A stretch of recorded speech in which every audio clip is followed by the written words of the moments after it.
องเอ้ยมาเบิ่งเพิ่นเป็นจังได๋แหละหัวมันหัวเปลือกข่อยแก่แล้วบ่คันแก่แล้วก็สิแก่ไปขายเลยเด้อพี่น้องเอ้ยแฮงช่วงนี้บ่มีเงินใช้นี่เนาะจักหน่อยก็แฮงว่าข้าวดอกข้าวดาวอีกพี่น้องเอ้ยมากับคู่ใจมากับรถคู่ใจพี่น้องเอ้ยโอ้แสงแห้งขนาดได้ช่วงนี้ก็2 โมงเนาะมาพบมาพ้อกันรอบเที่ยงพี่น้องเอ้ยมาเจาะเบิ่งสวนมันพี่น้องเอ้ยมาเบิ่งผลผลิตปีนี้สิให้หมากให้หัวอยู่บ่เนาะมาผู้เดียวพี่น้องเอ้ยมาเจาะเบิ่งดอกเบิดเด้อเด้ดอกมันต้นข่อยทุกหม้องทุกบอนเพิ่นกินอยู่บ่เนาะดอกมันอันนี้คันกินก็ซาลูน่าสิเก็บมากินเลยเด้นี่แก้มผอมเลยแก้มผอมอยู่นี่กะตาก็ได้โอ้ยดอกมันดอกมันต้นดอกมันสำปะหลังพี่น้องเอ้ยตาสะอ่อนดอกเพิ่นคันกินได้ก็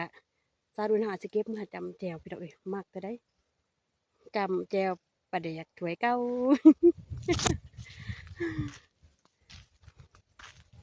เจอพี่พอกระเพื่อนก็สิถามอีกถามว่านะเจะกินได้แต่แจ่วปลาแดกนั่นบ่แนวอื่นก็บ่กินบ่ลดความอ้วนเนาะช่วงนี้กินจำแจ่วปลาแดก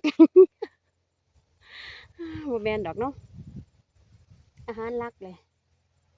ในช่วงนี้สองปัง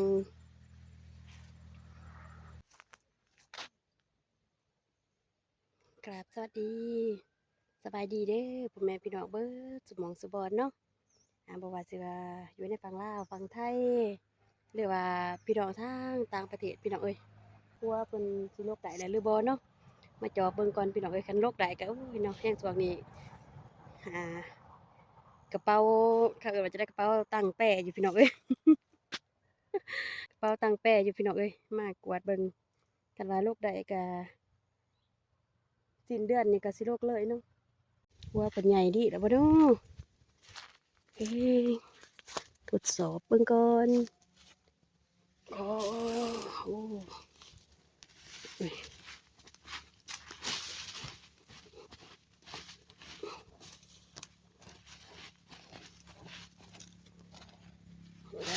พี่น้องเอ้ย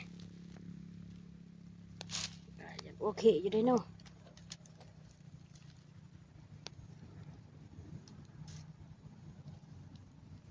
สวนมันแห่งนี้เป็นที่พังไป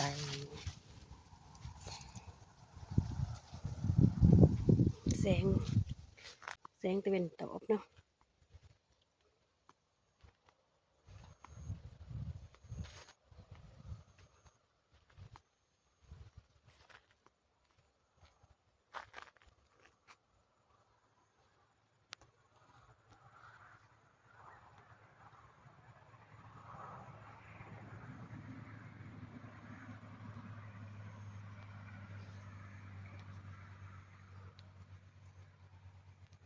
ไปเลาะตัดตองกล้วยน้ำเนี่ยสิหยิบมักเบ่งไปพี่น้องไปเลาะเบิ่งกกตูดกล้วยป่าสิมีอยู่บ่เนาะตัดตองกล้วยป่าพี่น้องเอ้ย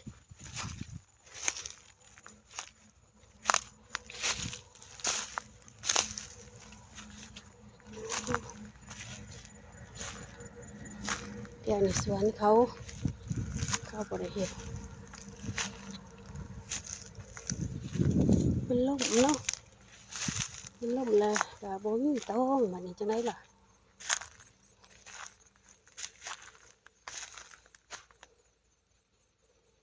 มันมีว่ากันต้นกล้วยป่าที่นะโอ้ยย่างไปคนเดียวพี่น้องเอ้ยอยากกว่าน้ำไม่ได้บ่นี่เสียงดังก็แก๊กๆกระตื่นยุบได้นี่ย่านพี่น้องเอ้ยไปผู้เดียว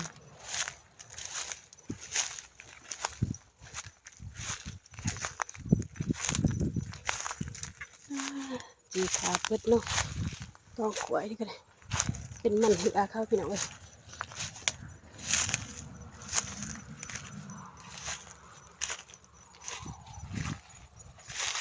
อกกล้วยมันก็จีเพิดเนาะบ่ได้เอาผ้าต่างกองมาซะบ่มื้อนี้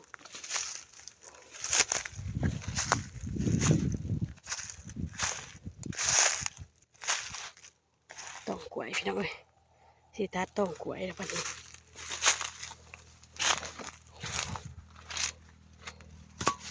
ว้าย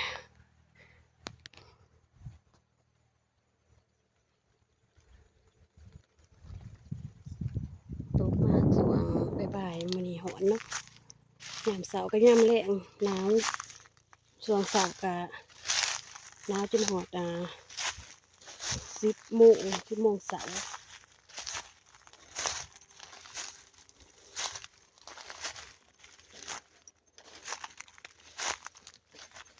พาพี่น้องมาเที่ยวป่ากันพี่น้องเอ้ย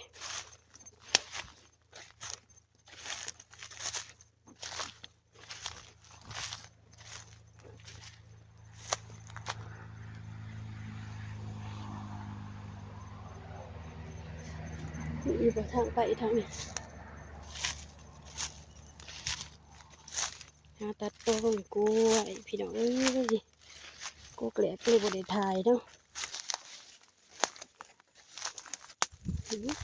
ก็สิบ่ได้บุป่าหกบ่บัดนี้ ไปผิดทางเลยบ่นี่โอ้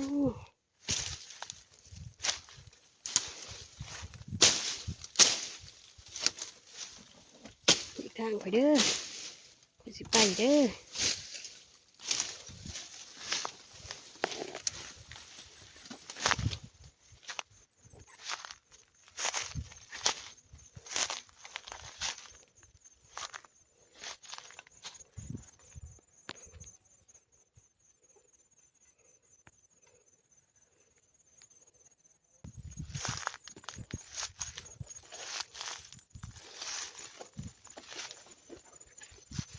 เป็นสวนมันเหือเขาเนาะเขาบ่ได้เฮ็ดพี่นี่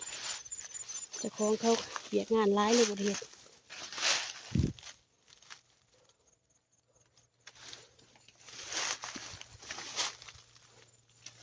ต้นกล้วยก็บ่อยากหลายเนาะว่าเขาก็ตัดเลยๆเด้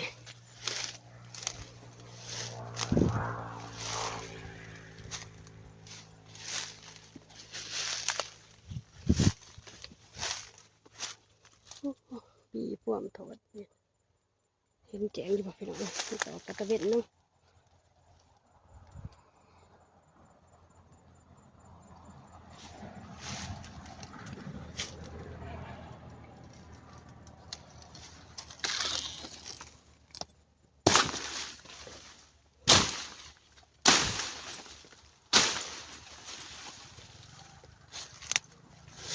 โอ้หันมาทางนี้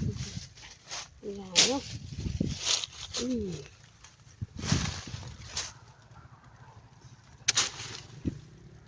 สิได้เว้ยแต่มันอันนั้นแต่ใบมันจีกเบิดเพราะว่าลมมันแห้งว่านี่ลมว่านี่มันซื่นลมแห้งแต่แห้งว่าจังได้ล่ะบัดนี้สิได้หลายอยู่บ่เนาะดอกข่อยนี่อึ๊บเก็บเอาเนาะมองละเล็กมองละน้อยเนาะตื่มกันได้ตื่มกันพี่น้องเอ้ย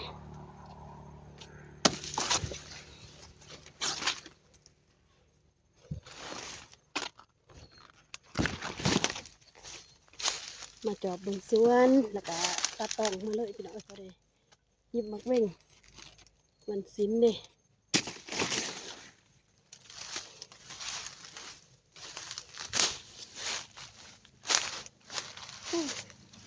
หนาวอยู่อากาศนะแต่ว่าเวลาที่ว่าตากแดดกะแห้งพี่น้องเอ้ยแดดกะแห้ง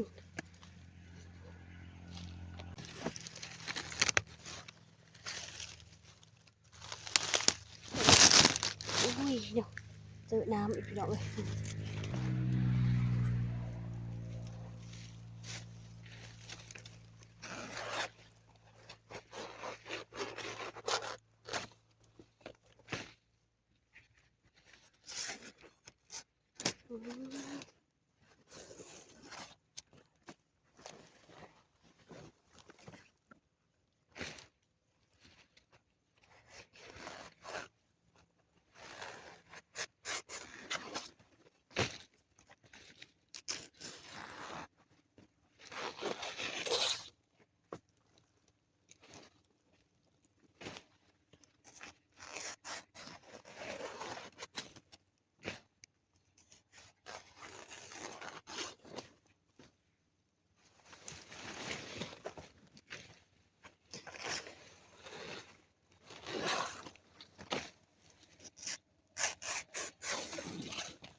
นำแหนมซ้ายแหนมขวานำได้พี่น้องเอ้ย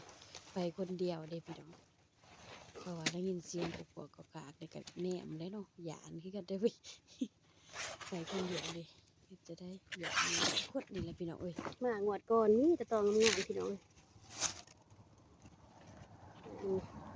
มางวดลบเลยลบบ้านเลยผม2-3 วันนี่ใบตองเสียเบิด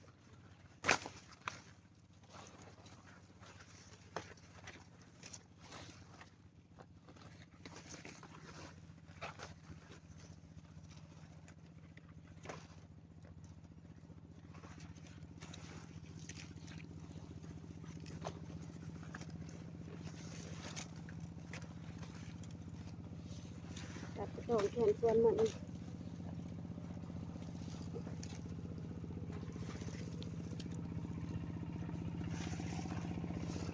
เด่นนะ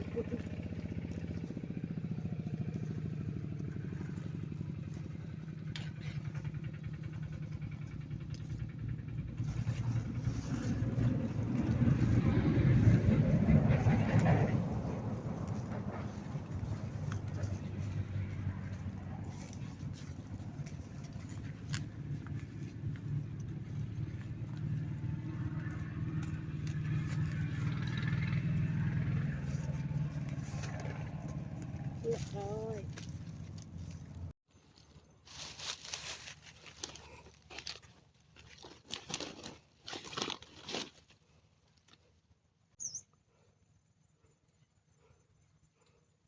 หนทางขับบ้านเนาะ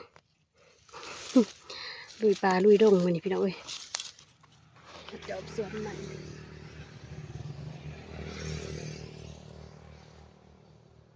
ตัดตองพี่น้องเอ้ยได้ละ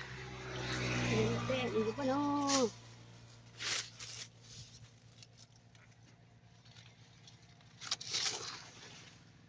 พอได้เหลือเอาเนาะ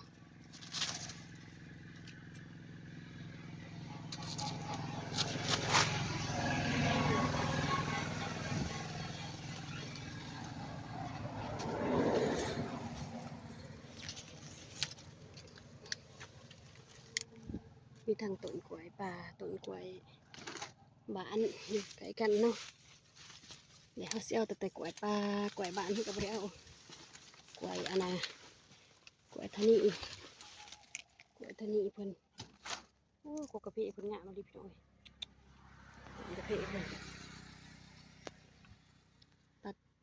ต้องกล้วยสวนลุงตัดตองถูกใส่ตัวหัวตะคองเนาะ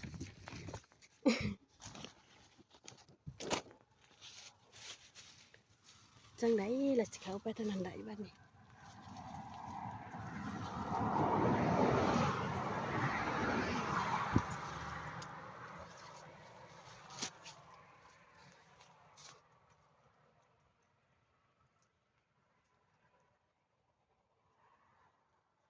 ทางไหนเข้าไปได้บ่ทางไหนถึง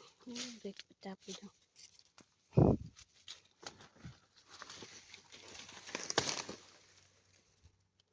ป้าดูพี่น้องเอ้ยกล้วยป่าพอได้กินเมียงเนี่ยพี่น้องเอ้ยเอาเครือกล้วยป่ากินเมียงลงเลยเนาะ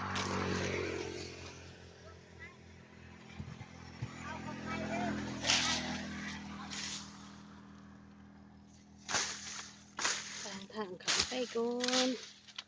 ได้แล้วสิเขาไปไหนบ้านี่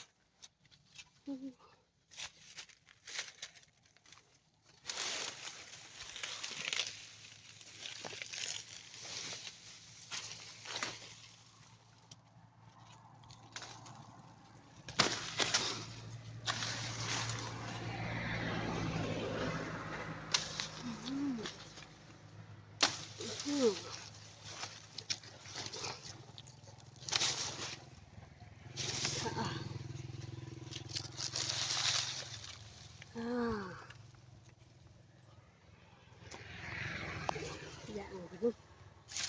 อย่างไปให้มาพี่น้องอย่างกล้วยป่า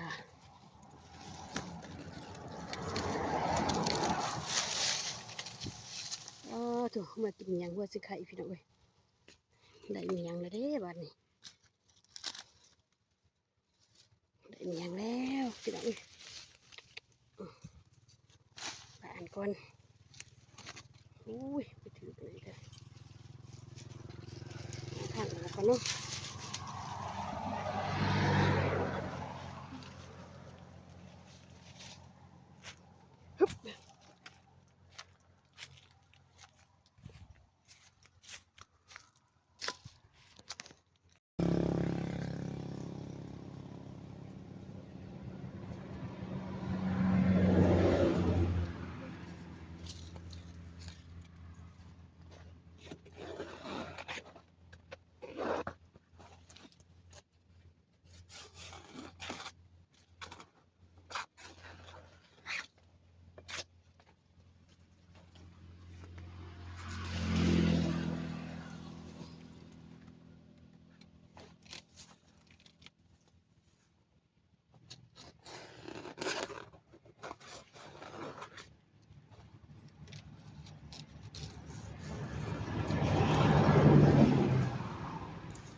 ถ้าต้องก็เหลือเอาได้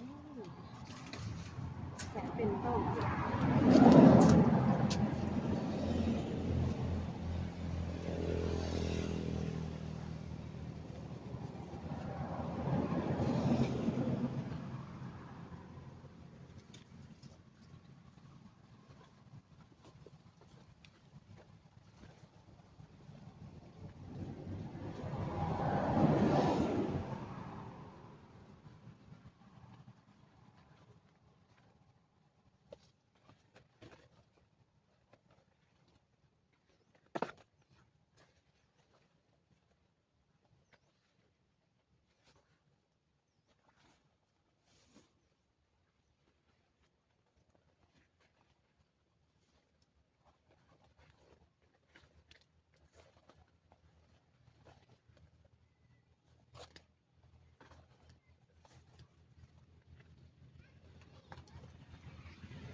ยังหลุดเหมือนเดิมอยู่เนาะ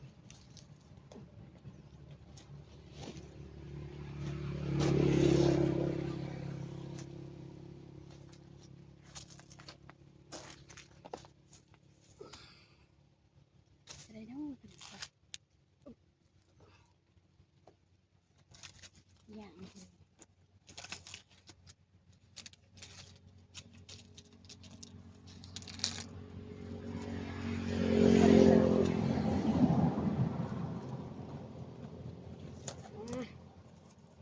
ไปไปพี่น้องคลิปนี้ก็สิได้จบเพียงสนิทเด้อพี่ๆดังเนาะพอกันคลิปต่อไปเด้อ